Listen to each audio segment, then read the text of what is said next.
This tank is literally killing me. Hello everyone, welcome back to the channel. Hannah here. Today I am actually finishing a video that I started a few weeks ago. I showed you how to make a paludarium part 1.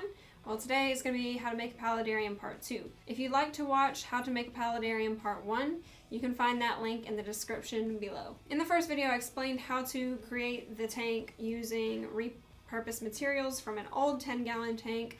We just cut the glass and made it ourselves. Then after that we went through and we discussed the foundation of how we had laid all of the parts for the insulation and the corrugated plastic, how we siliconed it all, let it dry, we did testing, and today I'm going to go into depth a bit more about the landscape and the plants. If I'm really honest, started off great, ended not so great. It's a process, but yeah, I'll go ahead and explain to you what I did, and I'll explain to you how my tank got from amazing to not so great to okay, and how we're trying to get to really good. So we have the rocks glued on, we have the foundation and everything set in place, and the next thing we did was do the substrate. The substrate, like with the rocks, the gravel that we had to rinse, we had to rinse that as well. So we had to rinse all of the sand that we were using and any of the dirt that was going to be used. We didn't have to do it with the potting soil dirt because that's just not going to be sifted out well. But anything that's going to be sitting in water will need to be rinsed so it doesn't cloud up your tank. So we took the sand, we rinsed it out, we took the bonsai soil, which was actually like volcanic soil. It's like chunks of rock and dirt. We went ahead and rinsed that as well because we put that on the left side of the paludarium. Where we would have plants semi in water, semi out of water. In the back right corner, we actually just added potting soil.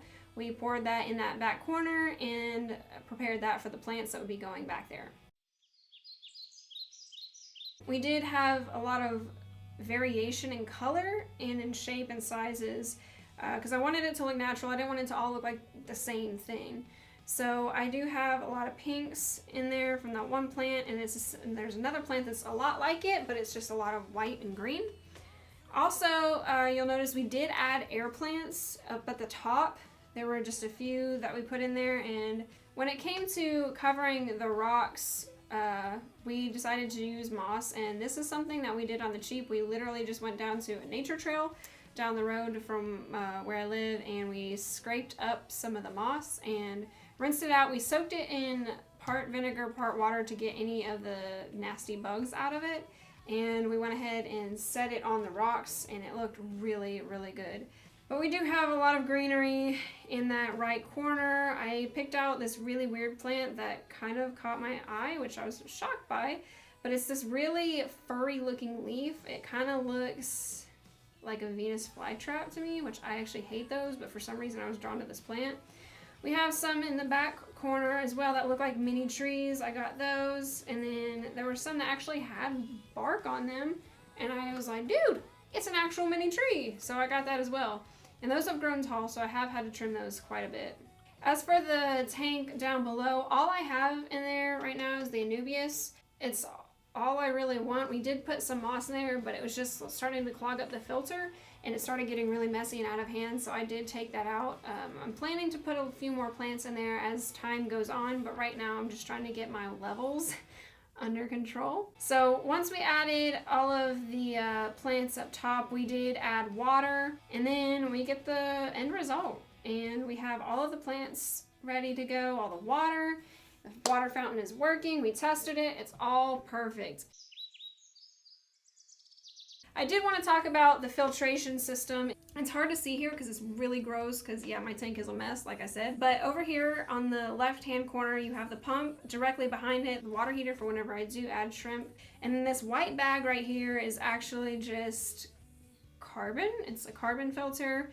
And behind that is a sponge. And then sitting around the top, that big white mesh bag, it's kind of hard to see, is actually, I think it's Purigen? It's something I was told to put in my tank to help with the tannins. That's not really necessary for your tank if it's doing well.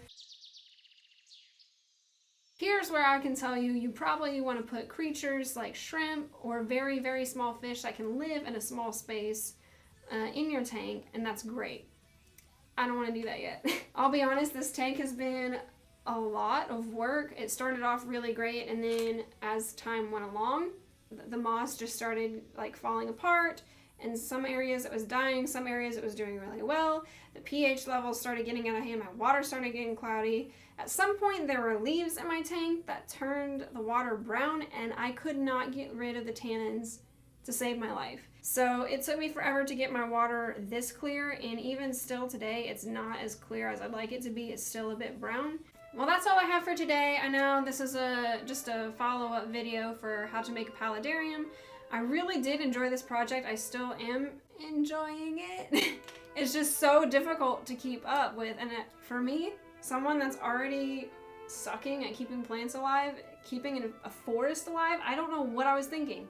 This is not any easier. Thank you so much for watching How to Make a Paludarium Part 2. Hopefully I'll be giving you guys an update soon on how the tank is doing. If you have started a paludarium, or you know anything about paludarium or plants or tannins or bugs or anything that you see with my tank that might be helpful, please leave a comment down below, because I am in dire need of your wisdom. And please like, comment, and subscribe, and I'll see you guys next week. Bye!